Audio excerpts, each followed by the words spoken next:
Please hold all Dungeons and Dragons questions till after the session. Thank you. The title of my research is How to Play with Maps, aka how to convince your department to give you hundreds of dollars for video games. I'm going to talk a bit about some background on maps and games, gamification, and how my research bridges maps and games. Maps and games have a lengthy history together and have evolved together with the same technology, especially in the 20th century. And we can see this evolution in the Legend of Zelda maps over there, where it goes from a very primitive rectangle with one green pixel telling you where you are, to the beautiful map you see in the lower right-hand corner in the newest installment, Breath of the Wild. And maps also have a somewhat different relationship with games. In fact, many industries do in general, and what they call gamification. And if you don't know what that is, you probably do. It's the fact that I've got 48 points at Caribou Coffee, 4,200 award miles with American Airlines. I don't travel too much. And I'm a level 1 with 0 points or badges in Google Maps. This is the type of gamification we're used to. Reward systems, points and achievements, they keep people using your product, and it works. People will do free work for you if you just give them a badge. Just ask Google.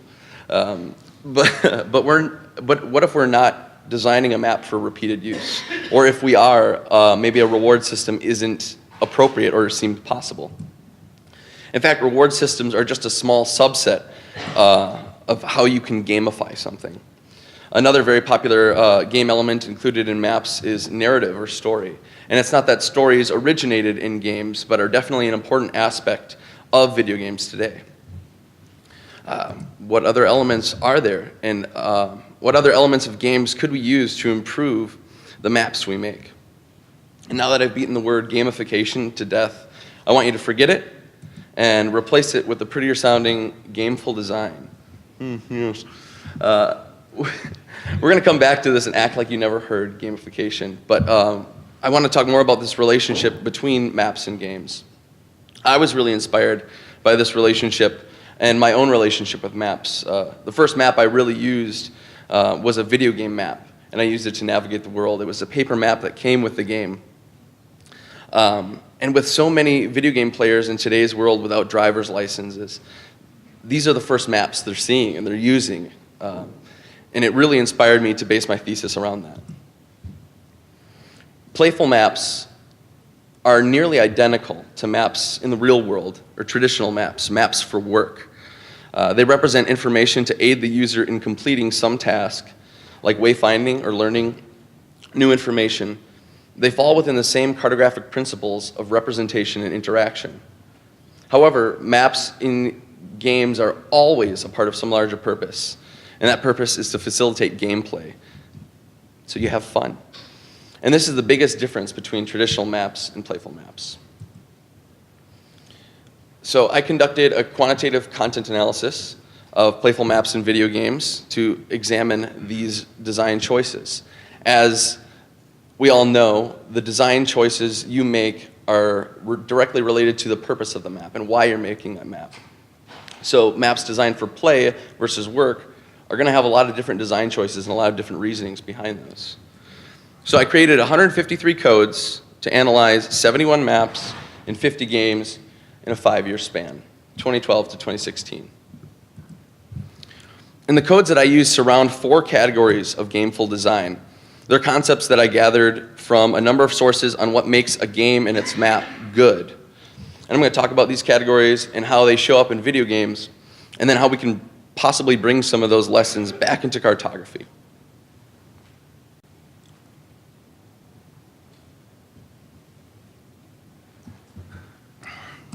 The first category is interactive.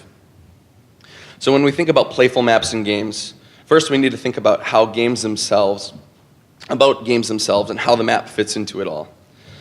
Many of the same things that make a game good also make a good map in that game.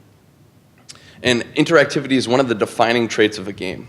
So first and foremost, playful maps are interactive and use many of the same principles of interactivity as traditional maps. The user can dynamically change and control the map. We're familiar with interactivity as a dialogue visualized in this diagram. So we've got a user using a computing device to communicate change to a map. And this is really direct. You can see it's all in a straight line. And I dub this primary interaction. And that's because video games exhibit another form of interaction by introducing a new player into our diagram. Pun intended. Primary interaction is still often possible in games, but now we've added a way to change the map by controlling an in-game avatar. And an in-game avatar is the character or entity that you control in the game. And I call this secondary interaction. And we're going to go through a little example. So if I control an avatar that moves around in a virtual world, we can see this location in the world. Actually, let me get the little laser pointer up there. Does this work? Nice. That little arrow represents the user's location in the world. This map can be changed, however, through primary interaction. So I've got this cursor here in the center, right there, that little black cursor. And I can annotate this map with a custom marker. However, I can also change the map through secondary interaction. If I go exploring in the mountains, I can see my location on the map, as this one right there. And when I've discovered a new location, the text comes across the screen, Bleak Falls Barrow is discovered, and a new symbol is overlaid on the map. Now this is an interaction that you cannot do just when directly interacting with the map. It's only possible through using your avatar. And this is one example of some playful interaction in video games.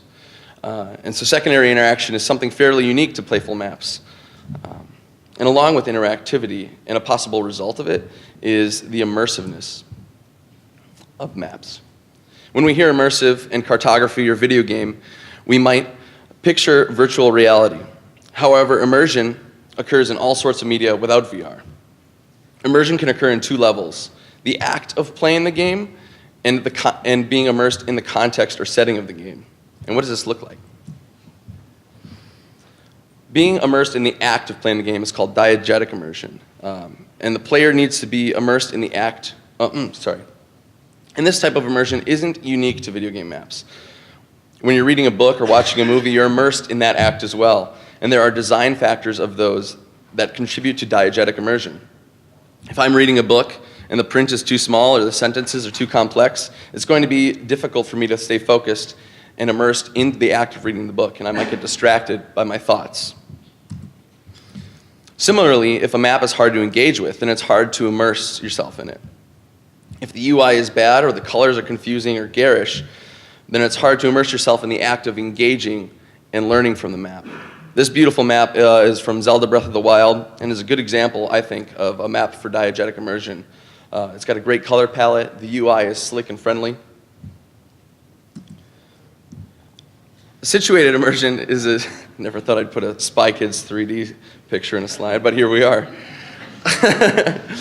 Situated immersion is the deeper level of immersion. Immersion in the narrative and virtual world of the game. The player can become so immersed that they start to blend their identity with the identity of the character you're controlling. And not like in some crazy way. But if you watch someone play video games and they'll refer to the avatar, they'll say, oh, there I am, or there, that's me, in that sort of way. And the maps should support this type of immersion as well, specifically through representation and interaction. Does the map look like it belongs in the game world? Can you interact with it in the way that your avatar would? You wouldn't expect a futuristic-looking map in a medieval game, for example. Immersing the player in both using the map and caring about what it's depicting is a gameful design technique that could translate quite well to traditional cartography. Playful maps deviate from traditional maps the most in their incompleteness. Traditional maps strive to include as much information to the user as possible without compromising the main purpose of the map. Playful maps, however, are void of some of the most important information required to complete the game. And while this seems counterintuitive as cartographers, this incompleteness is what really motivates gameplay, which is the main purpose of the map.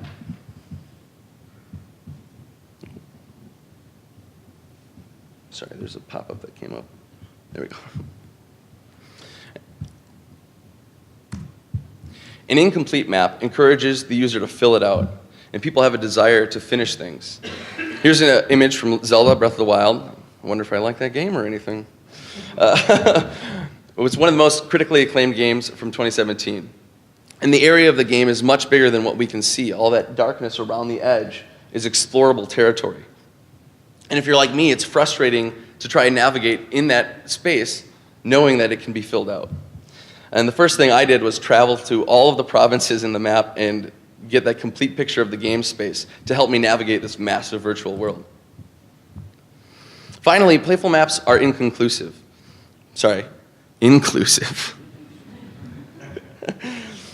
Play itself is described as a socially communicative activity, and many games nowadays require more than one human player to play.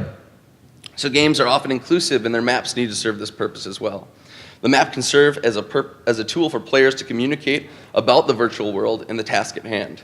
And cartographic interaction and representation are used to aid this communication with things like color-coded map annotations available to the player. And so how does inclusiveness show up in playful maps? When we look at this map from Call of Duty World War II, it might be kind of hard to see, but we see some red circles and blue arrows.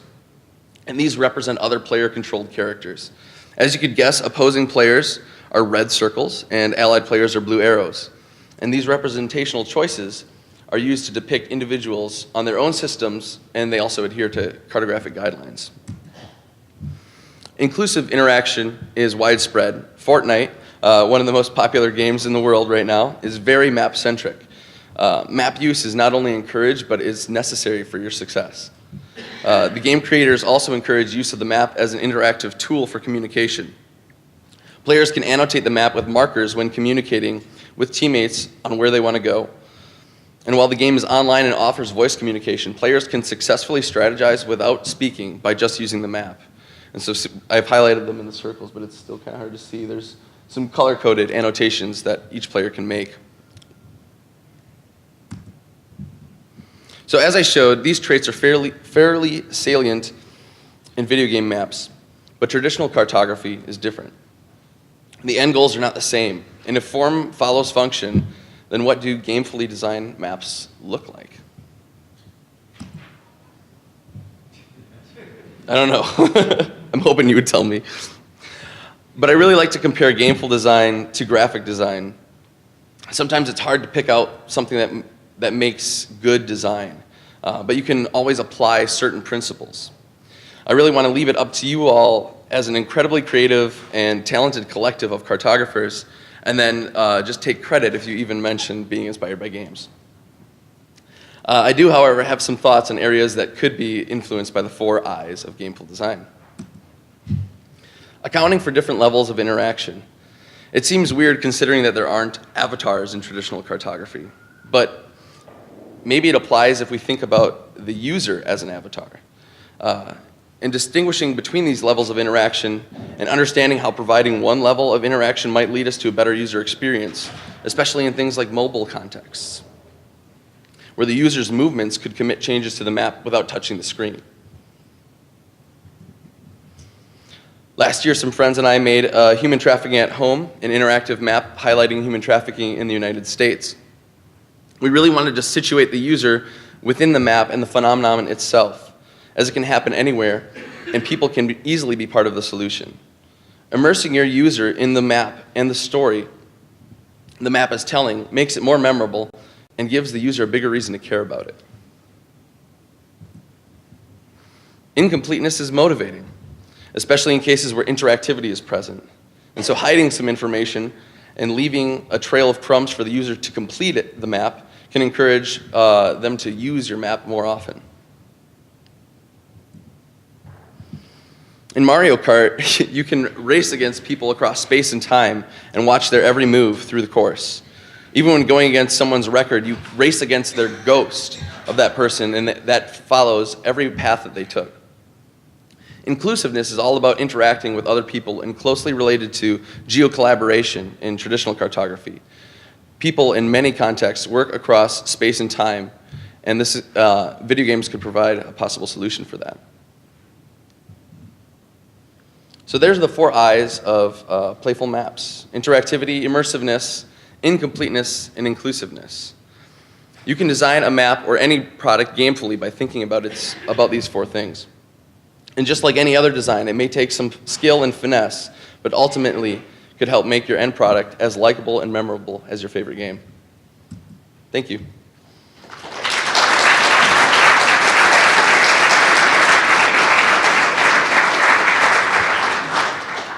Thank you, Ross. I think we have time for a question.